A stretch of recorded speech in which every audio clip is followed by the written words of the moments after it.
Hi friends, ఎలా ఉన్నారు? Welcome back to our channel tourist Manoj. Friends, ఈరోజు తిరుపతిలో సర్వదర్శనం టోకెన్స్ అంటే తిరుమల శ్రీవారి దర్శనానికి సంబంధించి ఫ్రీ దర్శనం టికెట్లు ఈ రోజు నుంచే ఇవ్వడం స్టార్ట్ చేశారు.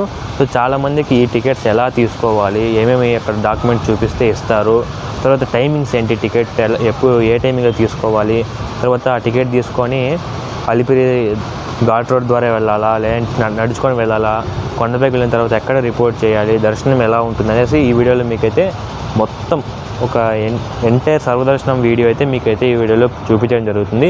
సో మీరు ఎక్కడే కానీ స్కిప్ చేయకుండా ఎండ్ వరకు చూడండి, అప్పుడే ఈ వీడియోలో మీకైతే అర్థమవుతుంది. సో ఇంకా ఏమాత్రం ఆలస్యం చేయకుండా వీడియోలోకి వెళ్ళిపోదాం. ఫస్ట్ ఆఫ్ ఆల్, ఈ టికెట్లు ఎక్కడ ఇస్తారనేసి కొంతమంది డౌట్ ఉండొచ్చు. సో నెంబర్ 1 వచ్చేసి ట్రైన్లో వచ్చే వాళ్ళకి అత్యంత దగ్గర ఉన్నటువంటిది మన గోవిందరాజస్వామి సత్రాలు. ఇది రైల్వే స్టేషన్కి సౌత్ వైపు అంటే దక్షిణ వైపున ఉంటుందన్నమాట. సో ఈరోజు మార్నింగ్ కూడా అక్కడికి వెళ్ళి నేను వీడియో చేయడం జరిగింది. దాని లింక్ కింద డిస్క్రిప్షన్ చేస్తాను చూడండి.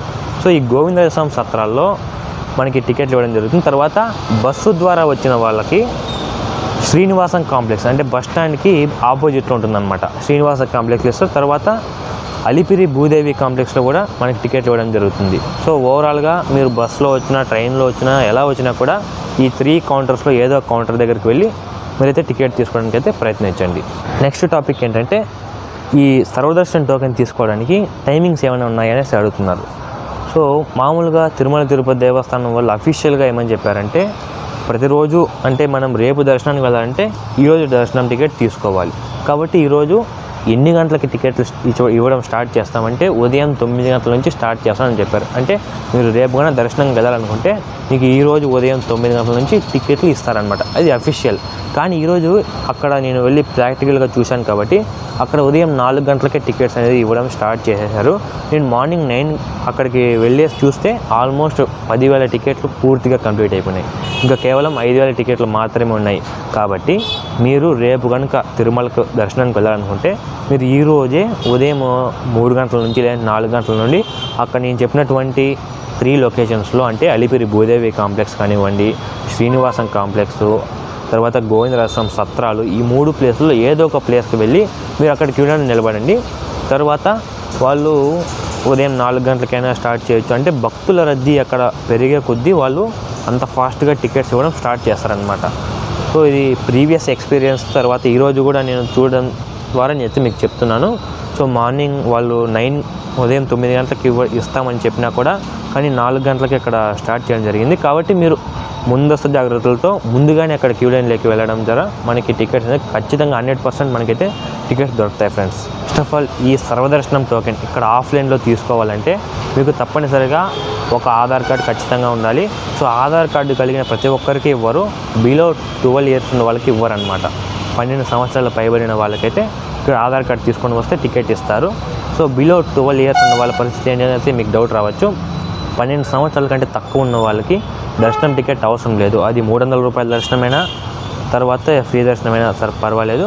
మీకు 12 సంవత్సరాలు తక్కువ ఉన్న వాళ్ళకి టికెట్ అవసరం లేకుండా వాళ్ళకి ఏజ్కి సంబంధించి ఏదో ఒక ప్రూఫ్ తీసుకోకపోతే సరిపోతుంది. ఆధార్ కార్డు ఉన్న వాళ్ళకి దర్శనం టికెట్ ఇస్తారు. కానీ మీరు గత 30 రోజులలో ఆధార్ కార్డు ఐడి ప్రూఫ్తో తిరుమల దర్శనం చేసుకొని ఉండకూడదు అనమాట. అంటే మీరు గత 30 రోజుల్లోపు ఎప్పుడే కానీ దర్శనం చేసుకోకుండా ఉంటే మీకు ఈరోజు ఇస్తారనమాట. అంటే ఒక దర్శనానికి ఇంకొక దర్శనానికి మధ్యలో 30 రోజుల గ్యాప్ ఖచ్చితంగా ఉండాలి ఫ్రెండ్స్. అప్పుడే అక్కడ టికెట్ అనేది ఇస్తారు. లేదంటే అదర్వైజ్ అక్కడ మీ ఆధార్ కార్డు ఎంటర్ చేస్తే అక్కడ ఎర్రర్ చూపిస్తుంది. ఎందుకంటే మీరు గత 30 రోజుల్లోనే ఒకసారి దర్శనం చేసుకునేసి వాళ్ళు చూపిస్తారనమాట. తర్వాత దర్శనానికి ఖచ్చితంగా వ్యాక్సినేషన్ సర్టిఫికేట్ లేదా కోవిడ్ నెగిటివ్ సర్టిఫికేట్ ఖచ్చితంగా అక్కడ వాళ్ళకి చూపిస్తేనే వాళ్ళు టికెట్ ఇస్తారు. అలాగే కొండపైన దర్శనానికి కూడా అనుమతిస్తారనమాట. సో అందరికీ అయితే ఒక డౌట్ అనేది ఉంది.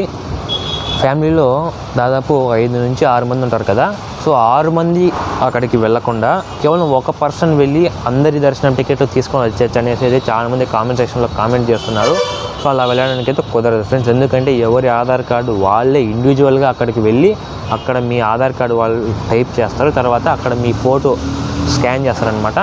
సో అందువల్ల ఎవరెవరు ఇండివిజువల్ టికెట్ వాళ్ళే తీసుకోవాలి. ఒక ఫ్యామిలీ టికెట్స్ మొత్తం ఒకరే తీసుకోవడానికి అయితే అక్కడ ఛాన్స్ లేదనమాట. తర్వాత మీరు అక్కడ క్యూ లైన్లో నిలబడి టికెట్ తీసుకున్న తర్వాత చాలామందికి డౌట్ ఉంటుంది, ఈ టికెట్ ద్వారా ఎలా వెళ్ళాలి, నడుచుకుని వెళ్ళాలా, బస్సులో వెళ్ళాలా, లేదంటే పర్సనల్ వెహికల్ ఉంటే పర్సనల్ వెహికల్ వెళ్ళాల్సి డౌట్ ఉంటుంది. సో మీ దగ్గర దర్శనం టికెట్ ఉంటే చాలు, మీరు ఏ మార్గానైనా వెళ్ళొచ్చు. అంటే అలిపిరి ఫుట్పాత్ ద్వారా అయినా వెళ్ళొచ్చు, లేదంటే ఘాట్ రోడ్ ద్వారా అయినా వెళ్ళొచ్చు, లేదంటే శ్రీవారి మెట్ ద్వారా అయినా వెళ్ళొచ్చు. ప్రజెంట్ శ్రీవారి మెట్ అయితే లేదు, ఇన్ ఫ్యూచర్ టికెట్ తీసుకొని మీరు ఎలా అయినా వెళ్ళొచ్చు. ఇక్కడ అలిపిరి స్టెప్స్ స్టార్టింగ్లో మీదైతే ఒక కౌంటర్ ఉంటుంది, అక్కడ మీ టికెట్ స్కాన్ చేస్తారు. అక్కడ స్కాన్ చేయని తర్వాతే మీరు అయితే కొండపైకి వెళ్ళాల్సి ఉంటుంది. తర్వాత as usual at the same time ghat road starting point Saptagiri toll plaza దగ్గర కూడా మీ టికెట్ అనేది స్కాన్ చేయడం జరుగుతుంది. టికెట్ లేకుండా ఎట్టి పరిస్థితుల్లో కూడా కొండపైకి అయితే వెళ్ళలేము, ఇది గుర్తుపెట్టుకోండి. అందుకోసమనే వాళ్ళు కొండ కిందనే టికెట్ స్కానింగ్ సిస్టమ్ పెట్టారు. అక్కడ స్కాన్ చేయడం ద్వారా అది ఫేక్ టికెటా లేదా రియల్ టికెటా, లేకపోతే టికెట్ లేని వాళ్ళు కూడా అక్కడ రప్పించుకునే ఛాన్స్ లేదు కాబట్టి సో ఎట్టకేలకు టికెట్ ఉన్న వాళ్ళే అక్కడ నుంచి పైకి వెళ్తారనమాట. మీరు ఈ సర్వదర్శనం టోకెన్ తీసుకొని తిరుమలకు వెళ్ళిన తర్వాత అక్కడ మీరు రూమ్ తీసుకోవాలనుకున్నా, లేదంటే మీరు కళ్యాణ్ కట్ట వెళ్ళాలన్నా కూడా ఈ దర్శనం టికెట్ చూపిస్తేనే వాళ్ళు రూమ్ కూడా ఇస్తారనమాట. సో రూమ్ తీసుకొని కళ్యాణ్ కట్ట మొత్తం చేసుకుని వేసి దర్శనానికి మీకున్నటువంటి దర్శనం డేట్లో మీకు ఇచ్చినటువంటి టైం స్లాట్లో, అంటే 6 గంటలకా లేదంటే 10 గంటలకా మీకు ఒక పర్టికులర్గా టైం స్లాట్ ఉంటుంది కదా. సో ఆ టైం స్లాట్లో 1 గంట అటు ఇటు అయితే మిమ్మల్ని ఖచ్చితంగా పంపిస్తారు. సో ఇప్పుడు ఈవినింగ్ టికెట్ పెట్టుకొని మార్నింగ్ పంపిస్తారంటే వాళ్ళు పంపేవారు అనమాట. కాబట్టి మీకున్నటువంటి టైం స్లాట్లో ఒక హాఫ్ అన్ అవర్ 1 అవర్ ముందు కావాలంటే రిక్వెస్ట్ చేస్తే పంపిస్తారు.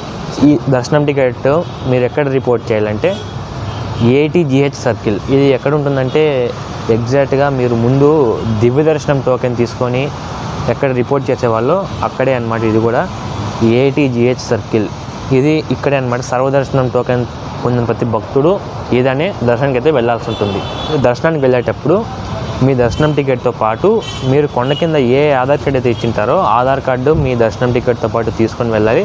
At the same time Covid vaccination certificate కూడా మనమైతే తీసుకొని వెళ్ళాలన్నమాట. సో పర్టికులర్గా మనకి సర్వదర్శనం టోకెన్ తీసుకున్న భక్తులకు ట్రెడిషనల్ డ్రెస్లోనే వెళ్ళాలనేసి రూల్ లేదనమాట. మన ఇష్టం. 300 రూపాయల టికెట్లకి కేవలం పంచెతో మాత్రమే, సాంప్రదాయ వస్త్రాల్లో మాత్రమే పోవాలి. కానీ ఇక్కడ మన సర్వదర్శనం విషయానికి వస్తే అలా రెస్ట్రిక్షన్స్ ఏం లేవన్నమాట. సో పర్టికులర్గా డ్రెస్ కోడ్ అయితే ఏం లేదు. ఫ్రెండ్స్, మీరు ఆ ATGH సర్కిల్ దగ్గరికి వెళ్ళిన తర్వాత అక్కడ vigilance and security officers me ticket తీసుకొని మీరు సరైన టైంకి వచ్చినారా లేదా అని చెక్ చేసి, ఒకవేళ లేట్ అయినా పర్వాలేదు వాళ్ళు మిమ్మల్ని అలో చేస్తారు. మొత్తానికి మీరు మీ దర్శనం టికెట్ ఉన్న డేట్లోనే మీరైతే దర్శనానికి వెళ్ళాల్సి ఉంటుంది. తర్వాత మీరు దర్శనం టికెట్ తీసుకొని అక్కడ వైకుంఠం క్యూ కాంప్లెక్స్లో మీ టికెట్ స్కాన్ చేయించుకోవాలి. ఖచ్చితంగా వాళ్ళే స్కాన్ చేస్తారు. తర్వాత మీరు దర్శనం అయిపోయిన తర్వాత మీరు బయటకు వచ్చి ఆ లడ్డు కౌంటర్లో మీకు వచ్చిన టికెట్కి ఒక ఫ్రీ లడ్డు వస్తుంది అనమాట. అంటే ఒక్కొక్క దర్శనం టికెట్కి ఒక్కొక్క ఫ్రీ లడ్డు వస్తుంది. తర్వాత అడిషనల్గా మీరు ఎన్ని తీసుకోవాలన్నా కూడా లడ్డు కౌంటర్లో ఏ కౌంటర్కి వెళ్ళినా కూడా ఒక్కొక్క లడ్డు 50 రూపాయలు. తర్వాత మీకు ఎన్ని కావాలంటే అన్ని తీసుకోవచ్చు. సో ఫ్రెండ్స్, ఇదే అనమాట సర్వదర్శనం స్టార్టింగ్ నుంచి ఎండింగ్ వరకు ఉన్నటువంటి దర్శనం డీటెయిల్స్ అన్నీ. కానీ ఇక్కడ కొన్ని ఇన్స్ట్రక్షన్స్ మీకు గుర్తుపెట్టుకోండి. ఫస్ట్ ఆఫ్ ఆల్, దర్శనం మీరు చేసుకున్న తర్వాత ఘాట్ రోడ్ మేబీ క్లోజ్ అవ్వచ్చు 10 గంటల తర్వాత. సో అలాంటప్పుడు మీరు ఏం చేయాలంటే నైట్ దర్శనం చేసుకున్న తర్వాత లాకర్ ఇవ్వరనమాట. మీకు దర్శనం అయిపోతే వన్స్ CRO ఆఫీస్లో కానివ్వండి, అలాగే ఇక్కడ PSA 1, 2, 3 ఎక్కడే కానీ మీకు లాకర్స్ కానీ రూమ్ కానీ ఇవ్వరు.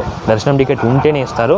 సో అందువల్ల మీరు దర్శనానికి వెళ్ళే ముందు ఒకసారి చెక్ చేసుకోండి అనమాట. మీ రూమ్ డీటెయిల్స్ అన్నీ ఒకసారి మీరు చెక్ చేసుకొని తర్వాత మీరు రూమ్ నుంచి వెకేట్ చేయండి. సో ఇదే అనమాట ఇన్స్ట్రక్షన్స్ ఫ్రెండ్స్. సో ఇంకా మరిన్ని తిరుపతి దేవస్థానం అప్డేట్స్ కోసం మన ఛానల్ లైక్ చేయండి, షేర్ చేయండి, సబ్స్క్రైబ్ చేసుకోండి. సో ఈ వీడియోలో మీకు ఏమన్నా నెగిటివ్గా ఏమన్నా ఆలోచనలు ఉంటే కామెంట్ చేయండి. తర్వాత నేనైతే దాన్ని రెక్టిఫై చేసుకునేందుకైతే ట్రై చేస్తాను ఫ్రెండ్స్. సో నెక్స్ట్ వీడియోలో మళ్ళీ కలుద్దాం. Bye bye. ఓం నమో వెంకటేశాయ.